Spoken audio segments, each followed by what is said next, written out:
to another Playout one-on-one, and this time I get to sit down with Rivals Hunter AD carry player, former mid laner, former Hunter AD carry player.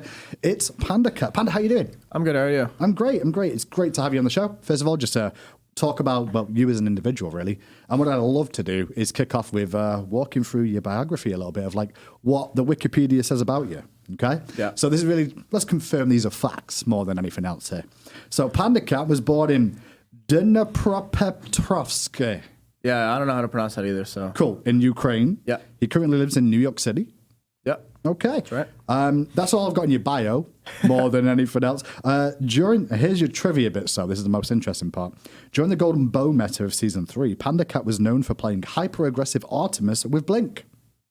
Am I supposed to answer true or false? Do you think that's true? I think it's true. Okay. I think I'd be known for that at one point. Of the three other Russian/Ukrainian players that have been in the North American SPL, Oceans, Erezes, and Wiggles de Bay, he has recommended all of them to other teams before their debut. Wiggles, I don't know. I think I did recommend Wiggles, but Erezes or Relentless one now. I literally taught him how to play Smite. Okay. His brother, not Gino, also should be on that list. Who you recommended Gino? Not Gino. Get it updated.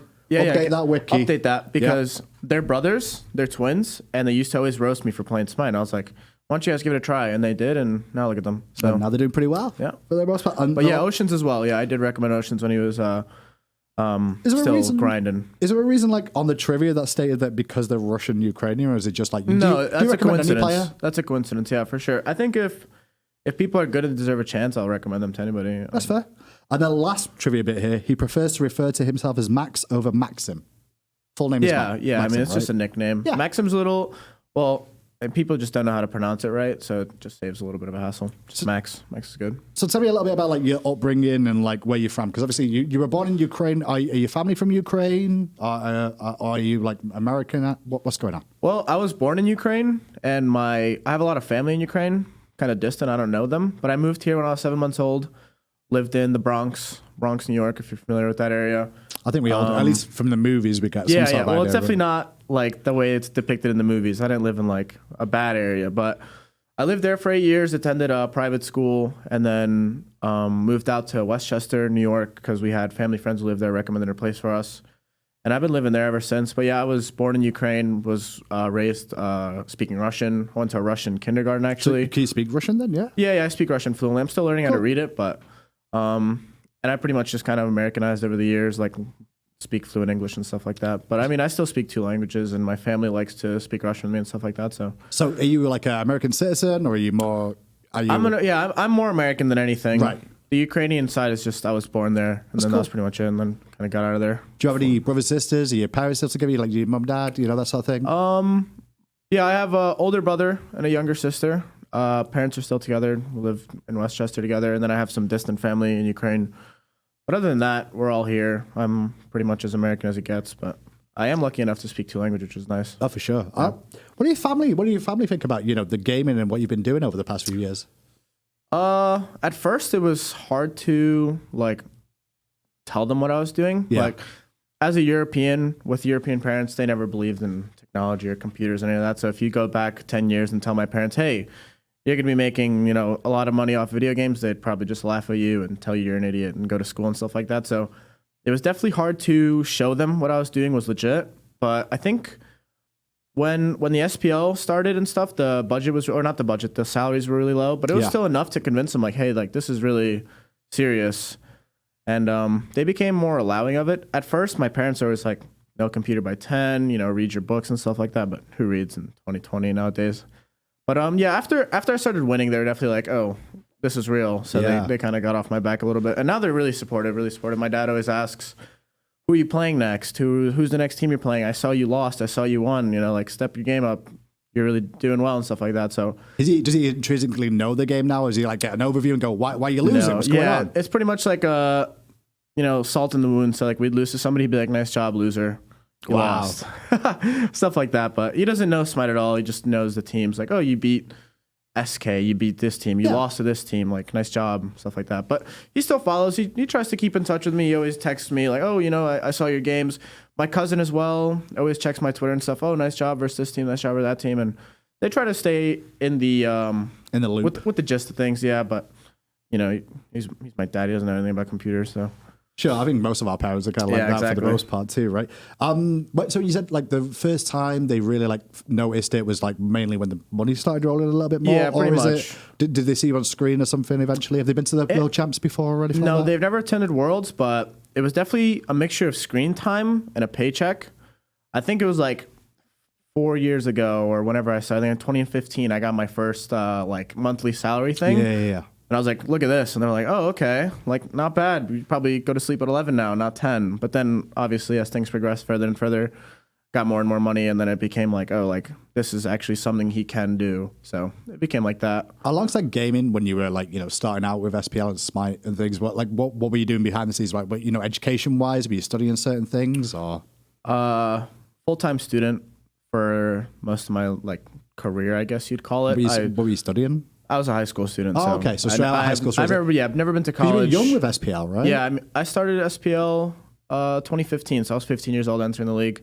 I played with DJ. DJ always thought I was Legion trolling. of Carrots for the old schools. I remember, trust me, yeah. Legion of Carrots. DJ used to always make fun of me that I never did taxes, or he said I was born in 2000. All those memes. But yeah, I was a full-time student, just like any other kid. Just schoolwork and then Smite. Pretty much, that was my life. And nowadays, I don't go to school. We don't really have the time for school.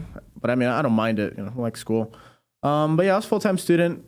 Did all my things, did all my homework and stuff, and then just came home and scrimmed and improved on my own, I guess. You ever put thoughts towards the future, or is like this what it is for you now? Is this gaming and like professional play, is that always been the forefront for you? I think it wasn't at one point, but I'm just kind of living in the moment now, just kind of riding the wave. Sure.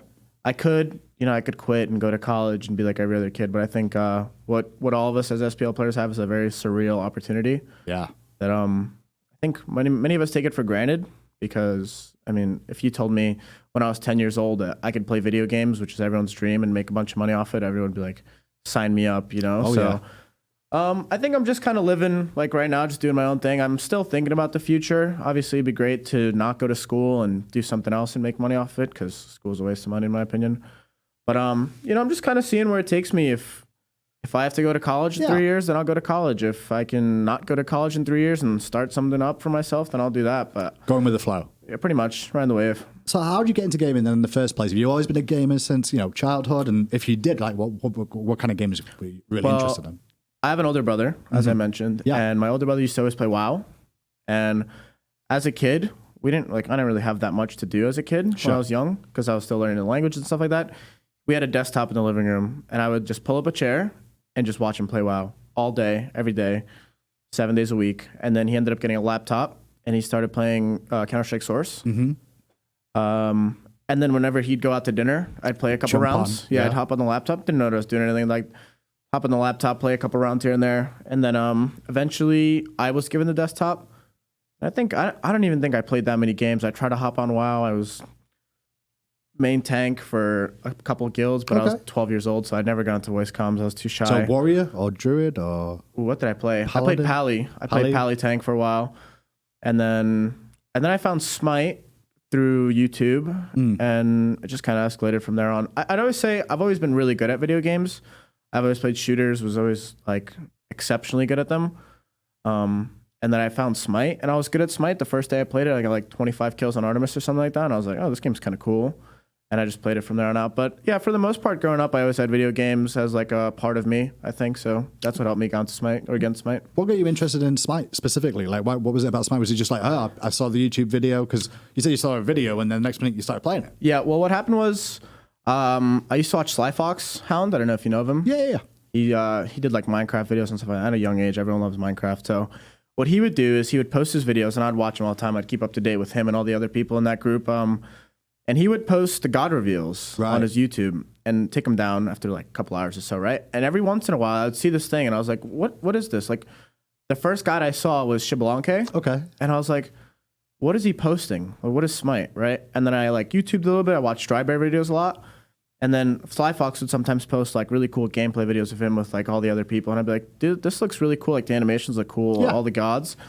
So I downloaded it, gave it a try. Like I said, I did very well first couple games, so like 20-0, 15-0, whatever. And I just started leveling. Never thought in my mind I'd go pro or anything. Just like having fun. So I'm doing my thing. And then yeah, it got to the point where like every time I played with somebody, they'd be like, "Oh, you're really good. Can I add you on my friends list?" Stuff like that. And then just like kept escalating. And then Payne whispered me one day, he's like, "Hey, do you want to play pro?" And I'm here. And now you're here. Season 7 deep so far. Yeah. When you talk about that, of like, you know, starting out and like just playing for fun with Smite in general, and you talk about like so many different people that you've like witnessed through the scene, do you still look up to anybody in the scene, or is that like who did you look up to back in the day? Oh, who did I look up? I mean, Zapman. Yeah, I used to watch Zap and Barrel all the time on you Zap. Had some great games on carrots against each other too. Yeah. I mean, the rivalry was great, but when I was starting out as a player, I used to watch like the most basic of plays, which anybody can do nowadays in the Pro League, but I used to watch them and be like marveled because I watched the play. I remember once somebody blinked over a wall and Barra insta-impaled him into a wall. And I was like, dude, I want to do that. And what happened was I would play casuals until I got into ranked. And then I started playing ranked and I got better and better and better. And I'd watch them. And I was like, wait, I can do that. I'm replicating what they're doing, right? And it got to the point where my ego kind of took over. And I was like, I'm pretty sure I'm just better than these guys. No offense to Zapper Barra, great people. And yeah, I just kind of like slid into the pro scene. But before that, I watched a lot of Dry Bear. Dry Bear was like the person who kind of taught me Smite. I kind of like played Smite through him. He used to do like the Smurfing series where he would like, you know, punish Smurfs. Yeah. He did a bunch of God series and like God guides. And I used to just watch him. And I'm a quick learner, so I'd pick up on what he did and just kind of do whatever he did. And then after I got into like the basic stages of the game, I started doing what the pros did and just kind of worked my way up. But yeah, I mean, Zap, Barra, really big idols of mine when I was still growing up in the scene, that is. Dry Bear was huge. Lass, it was always a dream of mine to like play with Lass. And then I used to get in ranked games with him, and I was like, dude, I made it. Yeah. You know, but obviously pros don't care about ranked games. But to somebody who's playing, somebody who's like playing casually, to get in a ranked game with somebody who was such a big name, it was like huge for me. I was like, I have to play impeccable this game, or I'm gonna get like a bad notice or something like that. So yeah, those were the people I definitely looked up to, all the big names, you know. Do you find it strange that, like, do you realize that players probably do the same thing to you these days? You know, like there's these kids playing in the games and like get you in the lobby and they're having the same sort of feelings you would. Do you feel that at all? Yeah, I think it's actually funny because when I like, you know, I like to type in Smite, you know, I like to get my thoughts out. So I always think back to what I felt like when I was playing because, you know, obviously not everyone's going to be as good as you are, or they might have a bad game. So for the most part, I do think I recognize it. Like I was in their position as well, you know, like I made mistakes. For the most part, if somebody is accepting of what they did, then, you know, it's whatever. You know, you're just chilling, you're playing your game. But otherwise, yeah, I mean, it is definitely surreal. Like I've kind of switched spots with the people that I looked up to, and people, I mean, also kind of weird to say it, but people look up to me and how I play and stuff. And it's definitely a very great feeling that I never thought I'd experience. So yeah, I mean, I definitely pay attention to it. I've noticed as well, you've really started to kick up your streaming a little bit more this year, like more than any other year previously. Like, and now you're almost like continuing to go through the footsteps of like, now you're making content for newer people to look at and go, well, this guy's a former world champ, right? Yeah, what happened was last year, well, I've always liked streaming. Yeah. To be fair, I loved it. I like interacting with people. I'm a pretty interactive person. Yeah, I'm social. I like to get to know people, like have a conversation. So streaming is definitely a great platform to do so. Yeah. But I never had the time or motivation.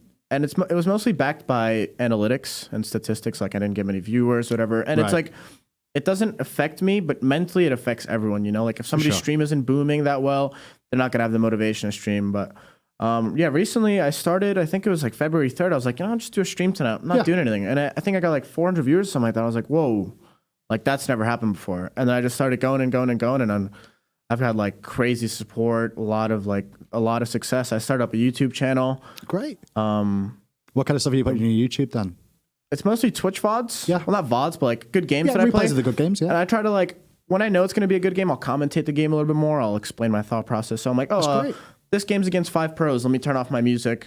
Let me give a little bit more of a thought process, focus up a little bit more. And then if the game goes bad, I turn the music back on and I chill. But I've had a lot of great games where it is a really good game. Yeah. And I just throw it up there. And then I do like some solo recordings as well. I'm still new to the whole thing, so I'm trying to balance a schedule. But it's also like you've come from a fan perspective almost, or like a new player perspective. So you can kind of feel like what would be good content. Yeah. I think like I have a lot of ideas. It's mostly like how competitively viable would those ideas be? Like, how much do I really want to give up? Yeah, of your knowledge to an extent. Like how much do I really want to show people what I know? Because I mean, I know the game inside out at this point, but it's like I want people to improve on a basic level, but I don't want people who play against me to know too much about how I think of things, right? So that's why I'm still trying to balance the content. I think it's a lot of fun. I'm having a great time. I was motivated by Alec. Fine, okay. Yeah. He's been popping off everywhere, YouTube, Twitch, Twitter, you name it. Like fans coming up to him at Worlds, everything. It was like seeing that. It's like, wow, that's like probably a great thing to do, and I should probably try it. And I did, and it's working out for the most part. Do you reckon the fans get to see a bit more of your persona these days? Because like from the early days, I've known you a long time, but you're very quite quiet for the most part. Like, but you are when you get one-on-one with you, you're great conversation, you know? Yeah. And the fans are starting to see this now. Yeah, I think a lot of people think I'm mean or something, just like based off the way I look. Resting bitch face or something, I right? don't smile. Yeah. It's like Zeros I just can't. doesn't either, I can't right? smile. It's like I'm sorry, guys. It's a defection. I can't smile. But a lot of people come into my chat or they'll meet me in person and stuff to be like, dude, you're like, you're a nice guy to talk to. I definitely didn't think you were like this. Or even new people come to my stream like, oh, you're super cool, super talkative. And it is nice for people to like kind of get to know you a little bit more. Like, everyone hates being judged, although it's not like nobody was judgmental of me. But it is nice for people to know, like, oh, like, maybe he is a cool dude. Maybe he's not like an ass. Yeah. Person, you get an opinion of someone from what you just see without actually talking to them, right? Yeah, especially. And like, I've always been a pretty cocky player in the SPL. We all are. You gotta have like an ego. when I taunt and stuff and things like that, people definitely like, wow, that guy's, I hate that guy. He's a taunter. He's this and that. But yeah, it's definitely nice for people to like get to know me a little bit more. Yeah, that's for good. sure. What's your favorite god? No problem. I just jumped in straight away. My favorite god, I get this question a lot. It's actually Janus. Really? Yeah. He's my favorite god yeah, because he's just so... Everyone loves Janus. Everybody's got a ranked on Janus or Thor. But I don't... It's just something about that god, being able to portal through things and like, like maneuver around the map and then like just make plays. I just love playing him. Like when I was mid, rank games, I'm a Janus one trick. Janus all the time? All day. Yeah. All day, every day. Ask Aggro. Aggro used to queue with me at 2 a.m. I'd be hitting cross map snipes, stealing fire giants, like plays on plays. And it's just like, it feels good. So that is my most favorite god to like handle and play. In terms of ADC god, it's probably Hu Yi. I mean, Hu Yi is like how I made my mark in the scene besides the Artemis. It was like the Ricochet plays, the 2v1 versus Old Energy when they were unstoppable. It's just like a ton of plays that like kind of like, wow, that guy's good at Hu Yi, right? And then my name kind of gets into there. But he's definitely my most played ADC, I think, in the competitive scene. Is the most fun I've ever had. And like, it's just so much outplay potential. The ricochets are like a whole new game in Smite. Like you're playing a game instead of a game. So because you've got to learn all the angles and things. Oh yeah, too, the right? angles, like the mind games. Holding it, not holding firing it. Yeah, I mean, reading people, how they're going to walk, how they're going to juke, things like that. In a way, Giannis is in that same vein too, right? So the portals, like you're going to use it. It's like a strategy and a strategy, right? And everything's got to be like meticulous. You can't just like ricochet here because then you might need it in a second. You can't just portal there because then you might need it in a second or so. So I think the games that make you think a lot, or not the games, the gods that make you think a lot, are the gods that I like to play because it's like a problem solving game inside of your own like conquest game. I think a lot of people would have expected you to say Artemis. I mean, that's mainly because like one of the first things people remember is you going Blink Artemis, which is in your trivia too. Funny enough, because like you were so aggressive with it, and it wasn't something we were seeing at the time. I wish I could say. I think if Artemis will ever be good, she'll be my favorite god. I love her playstyle. I love the way she plays. Mm-hmm. But the negative connotation you get when you're like behind and stuff all the time, it loses the fun factor for the god. Like, oh yeah, if I get to 30 minutes, this god's gonna be fun. But you're Artemis. But I'm never gonna get to 30 minutes as Artemis, or the game's already long gone, or 31 where I could be having fun at anyone. But yeah, those were the good old days for sure. The Guan Janus comps where I would just like run it down duo. The second I got ganked, Janus ult through the wall. Either I leave or we kill everyone. But definitely I got known. Missed that meta. Definitely should bring back Golden Bow. Played a lot of games over the years at this point. What's your most memorable game you can remember? It doesn't have to be one that the fans may have seen. Most memorable game. Yeah. It's got to be... I don't know. I honestly don't know my most... It's probably the Hu Yi game. Yeah? The one that 2v1 against Energy? Yeah, the 2v1 game. I feel like the reason I remember that game so well is because it was an era where nobody was defeating, adapting, and MLing them. Right? Like, nobody was going to touch them. And It was actually in this studio, the old studio, and people were like walking in and out. And Baskin's team just played him. Soar Right. played him, and they got 3-0'd. And Baskin left the door. Right, we met at the door, and I'm coming in to set up, and he goes, "Good luck out there. It's a war zone. Like you're gonna get stomped. Like it's scary." And we ended up losing the set, unfortunately. But like individually, I thrived so much in that set that I was like, whoa, like what is happening? Like this shouldn't be happening, but it is happening. And I feel like I'm never going to forget that set of those games where it was like, dude, I just 2v1'd, even if it wasn't like, it was misplayed by Kenneth, whatever, TPing back in, it happens. But just like those games, I'm never going to forget. They're always going to be in the back of my mind. Like I always go back and I listen to you go, the cat, the coat, the cat, the god, whatever you say. And it's just like, it just brings back the whole memory, everything. So that's probably my most memorable moment. It's always hard to pin those because you've probably got loads over the years, right? Like little players and things. Do you remember games specifically, or are you someone that kind of like puts them in the back burner? Because some players really like remember every moment of different games. I will not be able to. You're not that sort of person? I mean, I've played like probably 1,000. Like they kind of mesh together. It's like, if you'll remind me of some crazy thing that happened, it probably does come up. Like I remember I was like looking for things to do in queue. And I remember there was one SPL game versus Sap's team where I was on vacation in Vermont playing on a Walmart laptop that I bought the day of. Okay. On rental house Wi-Fi, lagging across the map. And we got a 5-man Medusa or 4-man Medusa stun into 4-man Zeus ult, into 4-man Thordunk, into 4-man Guanol and Ymir. And like those games, like once you bring it up, it's like I'm not gonna forget that. No. But I'm never thinking about it like consciously. But somebody brought it up, and I was like, dude, that was such a cool looking play. Like they turned a corner, bam, bam, bam, bam, dead, dead. It was dead. It was like the coolest thing ever. So who's been, if you had to like say the player that you've had most fun teaming with all time, who would it be? Mike for sure. Mike. How come Mike? He's just like a troll. He's not a troll, like not in a negative way. Sure. Mike and I just get along very well, and we both know how to have fun. We have a very similar mindset. So I think like over the years, I've had a lot of fun with Scream, Baskin. I mean, I've been blessed to play with the teammates that I've played with and like play alongside them, no doubt. But I think Mike's been the most fun because we just have we're like just the same person kind of, we're just very similar. We have the similar mindset, same game style, gameplay. And I don't know, just like getting to know Mike over the years, it's just very similar to me, and I have a lot of fun with him, like chilling around the house, going out to places, things like that. We just get along super well, so I'd say Mike. I mean, we jumped ahead early because I was going to ask you later, who did you look up to in the scene? But you've already mentioned a couple of names already, right? Like the Zapmans, the Barras. The Zapmans. Was there any others that you really looked up to? Do you still look up to players now? Current day, I don't look up to anybody. I kind of just do my own thing. Same as your peers then, right? Yeah, I don't think any of us really look up. I think it's like a whole, when you're at the level, like at the top level, I'd say, you kind of stop looking up to people and you just try to improve on your own craft. Sure.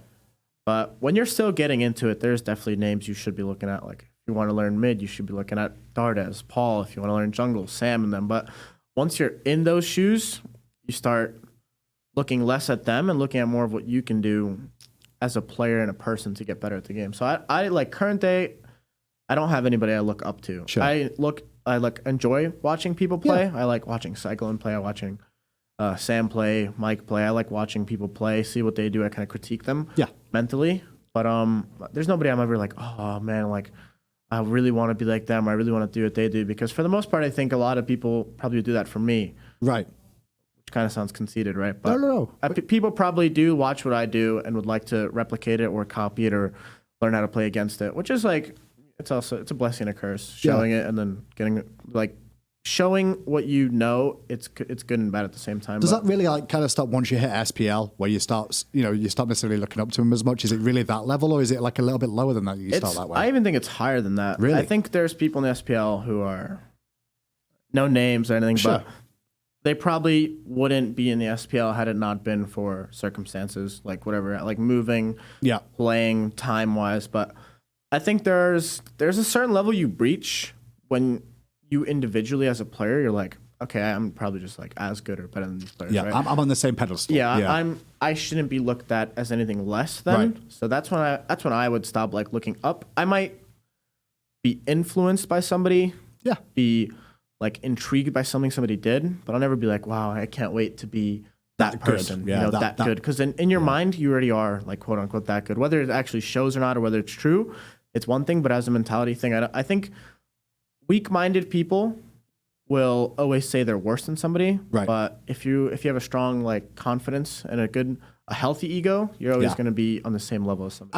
I'm glad you mentioned the healthy ego there, because like I think everyone needs a bit of an ego to them, to an yeah. extent, especially if you're a competitive play like this, right? Anywhere competitive. I think if you don't have an ego, you're just behind. But it's more how you show it, right? Yeah, exactly. Like you don't want to be rude Yeah. about it. You don't want to call everyone trash or anything like that. But you want to have the self-confidence to be able to make the plays you want to play without having to think twice about it, kind of, you know? So, yeah, I think any competitive sport, game, anything, everyone's Yeah. going to have an ego. You Life, know? right? Yeah, you're going to be more comfortable and confident doing something that you're good at. And you should be. Like, if you're good at something, you should be able to flex that off a little bit. So Sure. definitely in a healthy way, though. You don't want to be going around saying, like, oh, this guy's terrible, this guy's terrible. At least Especially- publicly. Yeah. Behind the scenes. I mean, sure, behind the like- scenes, I'm saying everyone's terrible. Of course. But that's how it should be. I'm not going to go on Twitter and be like, oh, I think Barracuda should quit Smite. I think Cyclone should go back to solo or things like that. I don't think those things, but it's But just behind the something. scenes, you do, right? Maybe. No, I didn't mean to put you on the spot. I don't know. I had to be done. No. Favorite team? What was your favorite team you've ever teamed with overall, through all the years? The Baskin team. The Baskin one? Which one was that exactly? Season 5 United, even though we got first round at Oh, Worlds. yeah. Oof. Yeah, rough times. Oof. I With think Baskin, how'd that happen? With Baskin, I don't know. It was definitely draft based and communications based. There's a lot wrong with that team. But it was the most fun to be on, right? It was definitely the most fun to be on. How come? What was it about? It was mostly just like we were all just so happy together, kind of, you know? It was like skill level aside, we all knew we were top of what we were doing every role, right? So it was like a super team, so to speak. But it was just like you didn't have to think about Smite and you can just kind of get along as people. Yeah. You know what I mean? So that was my favorite team to play on. Everyone was always laughing. Like every night of scrims, I would end with a smile on my face for the most part. Even if we were losing, it doesn't matter. We were just having fun. And I think just a lot of those personalities on that team made it very easy to like love that team and want to be on that team forever. Didn't work out, but for the most part, yeah. Other than that, it would probably be season 4 United, okay. where we actually won. Well, it makes a lot of sense. Yeah, right? I mean that team was insane, and we had the same mentality Yeah. where like we were all just having fun, skill aside. So it was either season 4 or season 5. I think season 5 was a little bit more fun because I think Baskin is a little bit more troll than Ven was. Ven was a little bit more serious, but Baskin definitely made us laugh a lot. So that's why I enjoy that team a lot. Is it really important, the chemistry and funness of the team, really? Like, and you know, because everyone is supposedly at a certain level. Yeah. It is about having fun at the end of the day and enjoying the people you're around, right? Oh yeah, I think if you're not having fun, you're losing. Right. Like you could be the best player if you're miserable. Would you rather win worlds with and be miserable about it, or would you rather win, come second and have fun? That's a hard one. That depends. Yeah. If the gap in pay wasn't so big, I would definitely take second place. Unfortunately, I think That makes sense. you have to think for yourself as well. For sure. So I'd probably take first place, but I do think fun is a big aspect of everything. And that team chemistry, right? Yeah, Yeah. nobody ever like thinks about it. Like, if 5 people are good at the game, but they're not getting along, they're not synergistic, they're just not having fun, you're gonna notice a decline in your play as Right. well. And I think that's a big part. Like, there's a lot of teams who are probably not the best players, but just from getting along, being good with one another, being friendly and stuff like that, they just become better. That's just how it is, in my opinion. Yeah. Well, I was going to mention that this is the next question, really, which is kind of like you've answered one, so I want a different variation here. What's a thing the average player generally doesn't realize about Smite or the SPL? Like, if you were to give like some wise words of wisdom for the people in the audience, like what's something they don't realize on now? What they don't realize? Yeah, just something they don't realize about playing Smite or the SPL, being in the SPL, like things that How much time it takes. really. I mean, it is a pretty big investment in time, like, and it's really not that easy. I always say it's easy against the SPL, but when I look at it, it's really not that easy. Right. You have to be really good or really well known. But I think what people don't realize is the time commitment. Like, we all flew down here, we're living here now. That's a Yeah. big chunk of our time and lives not being put away in any. So like I'm appreciative of being here and stuff like that, but people don't realize how much commitment and like time it takes to really get to the level that we're on, get to this playing field and stuff like that. Is it like the hours behind the scenes? Yeah, that they don't yeah, get for to see sure. sort Like of thing? hours of scrims, hours of ranked, hours of talking about things, going on and thinking and like the mental strain it puts on you. Yeah. it's definitely unnoticed, but it definitely takes a toll on a lot of people, and it should be noticed that like it's not easy to be a pro in anything. Yeah. So definitely respect the grind that everyone puts into the game and the content they do, and like trying to balance everything well enough. So I think that's definitely something that's overlooked. Like, hey, why don't you? The biggest question that everyone always asks, hey, why don't you stream or why don't you do this? Like, there's a lot going on for people to just like end a 4-hour day or a day of a 4-hour scrim session where you lost a bunch and your mental is down, and then just hop on and keep going, you know? So definitely time commitment and like a mental strain. It's definitely overlooked, but it makes a lot of sense. It's pretty accurate. It's just like, it's just something that comes with being the best at anything. You know, it's similar with like a basketball player. Yeah. How much hours do they spend shooting in the gym when nobody's watching? You know, and that's like the thing. that. No one's watching, so Yeah, no one really so sees it, right? nobody knows what they're actually doing. So yeah, definitely things like that I'd say are overlooked or not noticed at all. So you mentioned CS. What other games do you play at the moment? Like, you know, in your chill time, do you play other games? As a wise man once said, we like Fortnite. Yeah, Fortnite. Yeah. I mean, it's just a fun game. Like I said, I'm big into like skill-based games, right, where like you can show that you're better than somebody. Sure. So I played every COD from Modern Warfare 2 to where I was still barely knew where the keys were on a keyboard to the most recent one. Not the most recent one, I didn't play this one, but I played all the CODs. I played a lot of WoW in my time. I played a bunch of Fortnite now. I've done a lot of strategy games. I played Diablo a lot. Yeah. Path of Exile, I played a bunch this year. So you're a big Smite. gamer really as well then. I just play whatever I find fun, kind of, you know. Although I don't know how many hours I spent looking at my Steam queue, and there's nothing there. I've been to like 3,000 games, something I never find anything. I'm the same way, trust me. I feel that. That happens a lot too. Yeah. So moving on for the last couple of questions, 'cause we've been going a little while now. Do you have any hobbies or interests that you do outside of gaming at all? Like, what do you get up to? Do you get downtime really? I guess in this gaming house and stuff. Like, what do you get up to? For the most part, I've been slacking a lot, but last season was definitely a lot about the gym and stuff. And like working out like as a team actually brought us even closer. Yeah. I hope we get back into it. I'm kind of not on the grind. Okay, not on the grind as much. Definitely need to get. get back into it, but the gym is a big hobby. I always love playing sports on my free time. We're literally just playing ping pong outside. Like I play anything that involves my hands and feet and coordination, I'll do. Like we used to throw the football around, go to the gym, play basketball, lift and stuff like that. And besides that, it's really just gaming, gymming, and then keeping up with your friends and family. And it's kind of all the time I have in the day to like manage. That's all we really have to do, or I had to do as a person. So what are your final thoughts really on what are your goals this year? What's Pandacat want to have done by the end of the year? Obviously, it's probably win Worlds, but like, you know, outside of winning Worlds, which I expect every player to tell me, what's the goals? Get back into the gym pretty heavily with everyone. Definitely love that. Grind the content out as much as I can. Get bigger on Twitch, YouTube, whatever the case may be. And just become like the best version of myself that I could be. I mean, I say that to everyone, you got to focus on yourself before anything, because if you're not happy with yourself, you're not going to be happy with what you're doing. Sure. So definitely just like try to get back into a better shape, work on like grinding out content as much as I can, becoming the best ADC in the game again. That's a big challenge too, ADC, right? You got that to focus on this year. I mean, I think I'm already back in my groove, so I'm not really worried about it, but yeah, I mean, at the end of the day, everyone wants to win Worlds, so obviously get a second ring would be nice. But just become the best version of myself this year that I can, and just keep improving on me and like help the team and stuff like that. So yeah, that'd be probably what I'd say for that. It's been an absolute pleasure to sit down with you. It's a little bit quicker than I expected. However, where can they catch you, by the way? Because if you're making all this content and talk about stuff, where can they find you? Twitch.tv/thepandacat with 2 E's. Yeah, because somebody took Pandacat. I don't know. Scumbags. I need to pay them off. Yeah. And then youtube.com/Pandacat. Post a bunch of my Smite games on there. I know that stuff there. Commentary, I'm going to be doing play-by-play, stuff like that. So that's what you can catch me. Commentator? That'd be great. I'm doing play-by-play. I've uploaded a couple play-by-plays. I actually have one coming tomorrow. Oh, I'll have to have a listen. That's a goal if you retire, you know, then I've got another one. Yeah. So all I do is just feed off the league. And Twitter to know where I'm at, what I'm doing, when I'm streaming, when I'm uploading, stuff like that. So that's twitter.com/mpandacat. Awesome. Do you have any shout-outs you want to give before we sign this one off? Shout outs to everyone. Shout outs to you guys. You guys are obviously amazing to work with. Shout out to all the fans that have recently gone, all the stream people, YouTube people. Shout outs to my team for putting me back in the role that I love to be in. You missed it. I did. I did miss styling on people, and I'm gonna put Zap in the cage this year. Let's go. That's what I missed. And yeah, just shout out to everyone. Shout outs to just living this life. that's kind of just living, you know. Thanks having so fun. much. Thanks so Thank much you. for hanging out with us, Pandacat. This was Pandacat on his little 1v1. We'll get to see a few more of these in the future. For now, though, this is us signing off.